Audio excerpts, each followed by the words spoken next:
Urban cooperative bank ഫെഡറേഷന്റെ ആഭിമുഖ്യത്തിൽ സംഘടിപ്പിച്ച ബാങ്കിംഗ് ആവശ്യകതകൾ ദ്വിദിന സെമിനാർ ഇന്ന് സമാപിക്കും. കാട്ടാമ്പള്ളി കൈരളി ഹെറിറ്റേജിൽ നടന്ന സെമിനാറിൽ Reserve Bank Thiruvananthapuram deputy general manager N Gireesan മുഖ്യപ്രഭാഷണം നടത്തി. സാമ്പത്തിക മേഖലയിലെ പുതിയ നിയമങ്ങൾക്കും ചട്ടങ്ങൾക്കും അനുസരിച്ച് കാലാനുസൃതമായ പരിഷ്കാരം ബാങ്കുകളുടെ നടപടിക്രമങ്ങളിലും ഉണ്ടാക്കണമെന്ന് എൻ ഗിരീശൻ പറഞ്ഞു. സർക്കാരിന്റെ നയപരിപാടികൾ അപ്പോൾ വിലയിരുത്തി അതിനനുസൃതമായി ബാങ്കിംഗ് മേഖലയിൽ മാറ്റം വരുത്തണം. അതിന്റെ നടപടിക്രമങ്ങളിൽ അതിനനുസരിച്ചുള്ള മാറ്റം ഉണ്ടാവണമെന്ന് സെമിനാറിൽ അഭിപ്രായമുയർന്നു.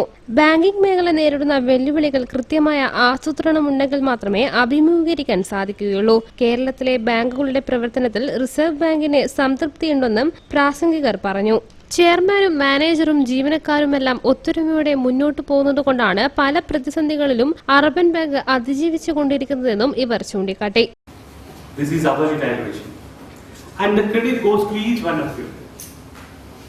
The directors, the chairman, the CEOs and all other employees, they are trying their level best in the face of extremely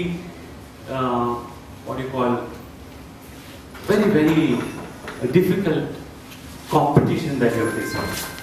The economy, although we would like to believe what the newspapers write that it's growing, it is the fastest growing economy in the world, but every day we are facing challenges.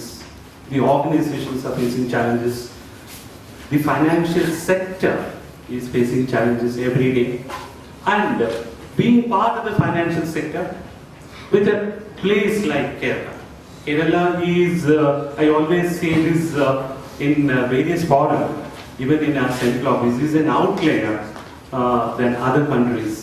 Urban bank federation chairman A T Abdulla Koya അധ്യക്ഷത വഹിച്ചു. RBI manager B Gopakumar, assistant manager E Ramachandran, chartered അക്കൗണ്ടന്റുമാരായ PJ Jacob, PJ Reji, federation ഡയറക്ടർമാരായ R Ramachandran MLA, K Pramod, advocate J Jayavarma തുടങ്ങിയവർ സംബന്ധിച്ചു. സെമിനാറിൽ വിവിധ ജില്ലകളിൽ നിന്നായി 130ഓളം പേർ പങ്കെടുത്തു.